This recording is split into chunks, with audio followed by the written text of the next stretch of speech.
How the Fun Van Came to Be.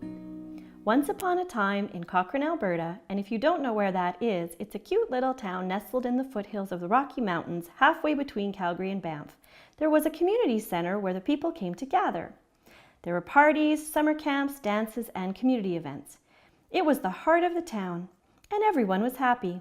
But as time went on, Cochrane's community hall fell into disrepair, and a decision was made that the hall would be demolished and the land used for other town purposes. This was both exciting and challenging at the same time. On one hand, the Town of Cochrane Recreation Department moved to the fancy new Cochrane Ranch House. On the other hand, a challenge was created that the community lost its gathering space and our program space became limited. So for several years, that meant finding and renting spaces for all our parties, summer camps, dances, and community events. We rented Scouts halls, Girl Guide camps, schools, and the local recreation center to host our programs. Did you hear me say recreation center? Yes, you did. At this time, Cochrane was getting a brand new, shiny recreation center across town, and for a while, we thought that our little recreation department would fit in perfectly. However, the Spray Lake Sawmills Family Sports Center is not owned by the Town of Cochrane. It is co-owned 50-50 with the Rocky View County and the Town of Cochrane for the land and the building, but operated by a board of directors as a not-for-profit/charitable society. So, in the end, after several very important meetings, it was decided that we would stay in our new home at the Cochrane Ranch House. For several years, the Recreation Department operated the best it could without a suitable space to call our own. With Cochrane growing bigger and bigger and bigger, more people coming out to events and wanting even more recreation, the mayor declared that some boundaries and guidelines needed to be created by our teeny tiny team.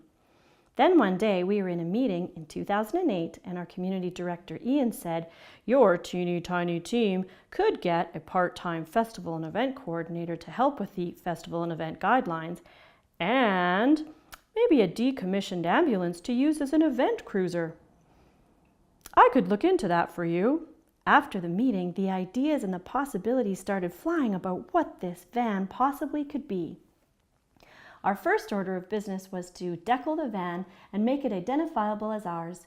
We decided to call it the Fun on the Run van, and our dream came alive.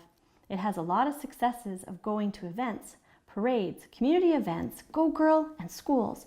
We even created an entire series of events that the van would appear at our local parks. The Fun on the Run series was born, and it had activities like the Amazing Race, Capture the Flag, Man Tracker, and Family Campfires. But the only problem was no one came. The other obstacle that we didn't see coming, that we weren't prepared for, was the van kept breaking down. A lot. So like a lot of dreams, it came with a lot of realities.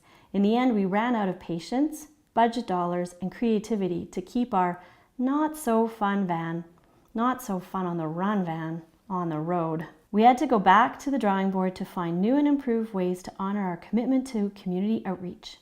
We had to find a better way to offer mobile programming and find a vehicle to take us there. We can bring mobile programs to the community events that are already happening.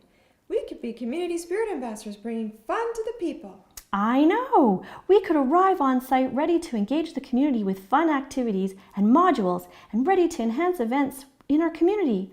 We could bring back that community hall feeling to the people through community engagement. We could call it public recreation. Putting our heads together as a team, we came up with innovative ways to secure sponsorship from local businesses, and the Town of Cochrane Recreation Department was able to match the dollars.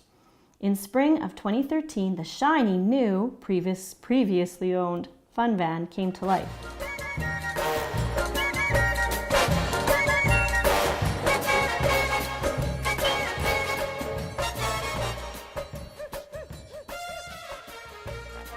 To find out the rest of the story, follow us on Twitter at Cochrane Fun Van.